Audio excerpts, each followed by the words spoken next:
And then I found the chapter on the demon Kashram.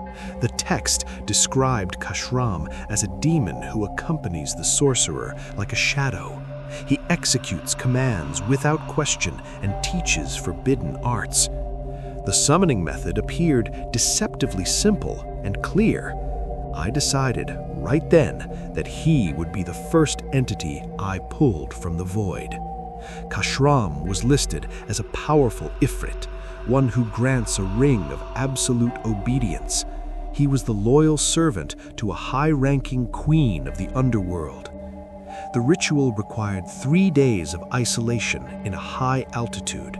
It demanded a specific incense and a fast that defied nature. I was forbidden to eat during the day and could break my fast only with barley bread. I had to drink rose water, in which I had dissolved specific talismans. I wrote the dark symbols on paper using saffron ink. Then I submerged the paper in the water until the ink bled out and the paper dissolved. I drank the words of the demons directly into my own body. It was a violation of the soul, but the promise of power blinded me. I used my savings to buy the rare incense required for the calling. I took my father's car and drove to the mountains of Azrou. I rented an isolated house deep in the cedar forest, far from human eyes. I told my family I was traveling for work, and I turned off my phone. I needed absolute silence for the darkness to hear me. I cleared the main room of all furniture and photographs. In the corner, I placed 2 large mirrors facing each other. I drew a large talisman on the floor, right between them. My task was to stare into the mirrors for 4 hours every single night. I had to recite the incantation while burning a different incense each day. On the first day, I burned the Hand of Mary herb. On the second day, I burned black benzoin, which filled the room with thick smoke. And on the third day, I burned the Eye of the Ifrit. I sat between the mirrors and the brazier, my heart pounding against my ribs. I recited the summoning words over and over again. Suddenly, a heat rose from the floor and crawled up my legs. My heart began to beat so loud I could hear it in my ears. The fire in the brazier flared up violently, hitting the ceiling. The room filled with suffocating smoke, and the candlelight turned unnatural. Through the smoke, I looked into the mirror. My reflection was there, but it was doing something I was not. My reflection was smiling, a wide, twisted smile. I touched my own face, and it was stone still. I moved my hand, but the reflection remained frozen in its mockery. That thing in the mirror was not me. I froze in terror, unable to speak or move. Then the reflection spoke with a voice that sounded like grinding stones. It said, "Congratulations, you have finally opened the door." It said, "Reach into the fire and take your reward." It told me to take the ring and wear it to seal our pact. I was terrified of the flames, but the voice commanded absolute obedience. I reached my hand into the roaring fire, expecting to be burned alive. But the fire was cold as ice.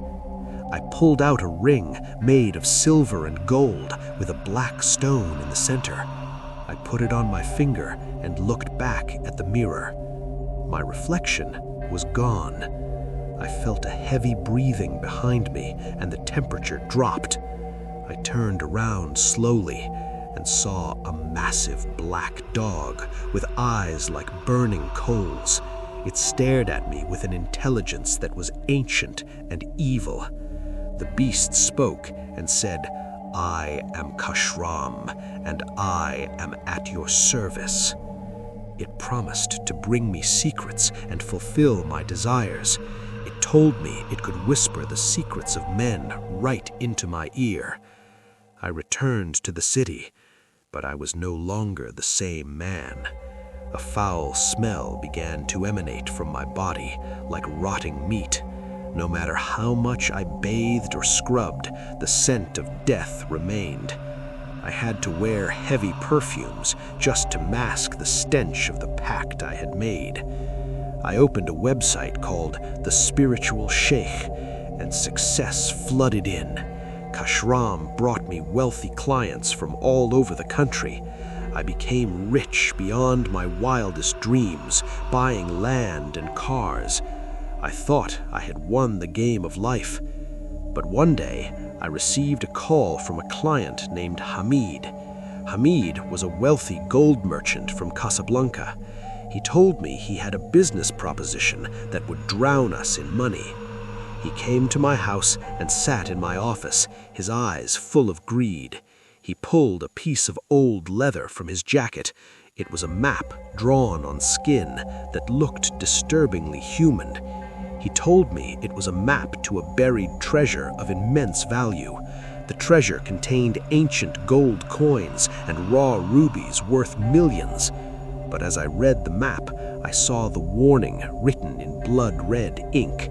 It said, "Warning to he who disturbs this earth." It said, "This treasure is guarded by a destroyer from the lower depths." I told Hamid to give me 3 days to consult with my servant. I thought Kashram could easily bypass the Guardian. But when I summoned Kashram and showed him the map, he recoiled in fear. For the first time, the demon looked terrified.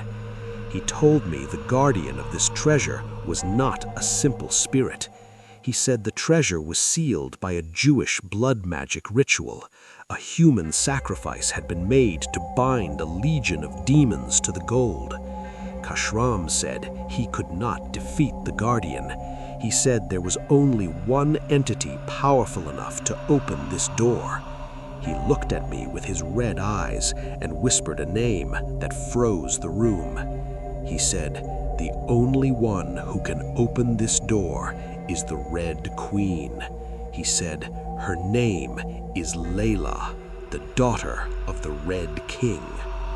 As he spoke her name, the shadows in the room seemed to lengthen. Layla, the daughter of the Red King.